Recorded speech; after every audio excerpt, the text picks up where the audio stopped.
Before sunrise, Main Street felt like it belonged to the quiet. Only the warm windows of Mac's bakery glowed against the cold morning. Inside, the air was rich with butter and rising dough, comforting in a way only a small town understood. Mr. Mark moved through the shop with practiced ease, sleeves rolled, apron dusted with flour like snow on a rooftop. Everything seemed ordinary, until he noticed an empty space on the display shelf. Crumbs on the doorstep confirmed it wasn't his imagination. Someone had taken a loaf before sunrise. He reset the shelf and tried to shrug it off. Maybe someone had been desperate. But the next morning, the same spot was empty again. Patterns meant something. And this pattern tugged at his curiosity. He placed a loaf near the door, deliberate, inviting, and waited inside the shadows. Just before dawn, a soft figure approached, the kind that moved with caution, not greed. Mr. Mark stepped outside quietly, following at a respectful distance. The woman moved quickly, hugging the loaf to her chest like something fragile. She slipped through side streets and narrow alleys where dawn hadn't yet reached. Her path led out of the commercial center, toward older row houses that had seen better years. She slid through a small gate and into a cramped kitchen warmed by a single lamp. Inside, the place was tidy but bare, a home struggling, yet cared for. On a low chair sat a small boy, thin and pale, his sweater 2 sizes too big. The woman tore the loaf into tiny pieces and offered them gently, watching him eat with relief. The baker watched from the doorway, guilt softening into something warmer. He wasn't witnessing theft, he was witnessing survival. The next morning, he left a loaf intentionally at the back step. And the following dawn, it was gone, taken with the same careful hands. He started leaving small extras, a few rolls, a little pie, a jar of jam he'd made for the holidays. Each item disappeared quietly, without note or fuss. Days turned into a gentle rhythm, his giving matched by her silence. The boy began to look healthier when Mr. Mark occasionally saw him through the window. The mother, too, seemed to stand a little taller, carrying hope she didn't have before. Kindness wasn't loud, but its impact was unmistakable. He never asked her story. Some burdens are understood without words.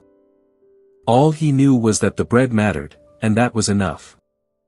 Winter crept into town slowly, frost on railings, breath turning to mist, mornings arriving colder each day. Mr. Mark adjusted his routine, rising earlier, baking longer, preparing for the season when people needed warmth most. He left thicker loaves now, hearty ones meant to last a family through cold nights.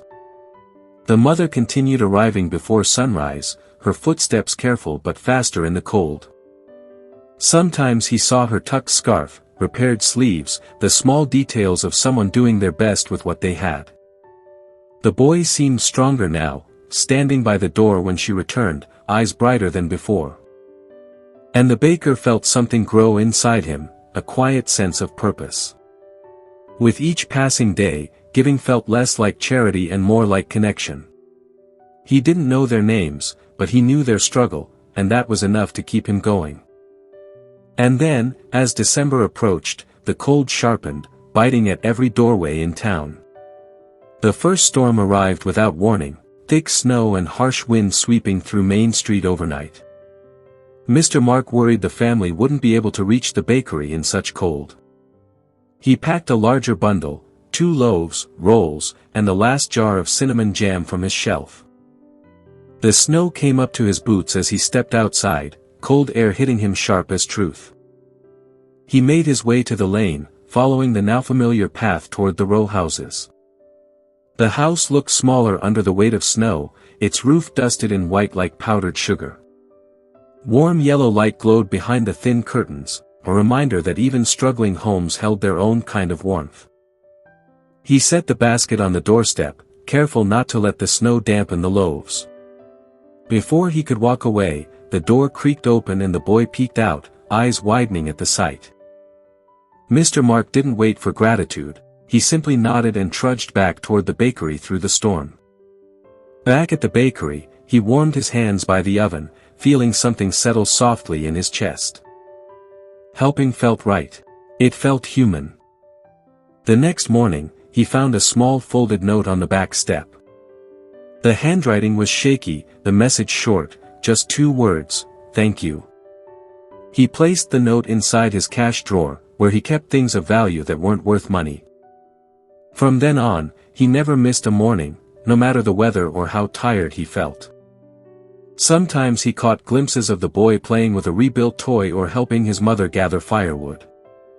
Other times, the house remained quiet, smoke gently curling from the chimney. Their lives didn't suddenly become easy, but they were less alone. And in a small town, that mattered more than anything.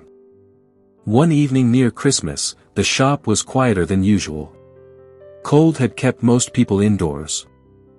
Mr. Mark wiped down the counter, humming softly to himself as snow tapped against the windows. A small knock at the back door broke the stillness. When he opened it, the mother stood there, breathless, holding a small paper-wrapped bundle. Inside the wrapping was a knitted scarf, uneven stitches, mismatched yarn, but warm and made with care. It was the only gift he received that season, and it meant more than anything bought in a store. For a moment, 3 people stood in the doorway, cold outside, warmth between them. Some connections didn't need words, they only needed presence. As the mother and boy walked home through the snow, Mr. Mark watched them disappear into the quiet night.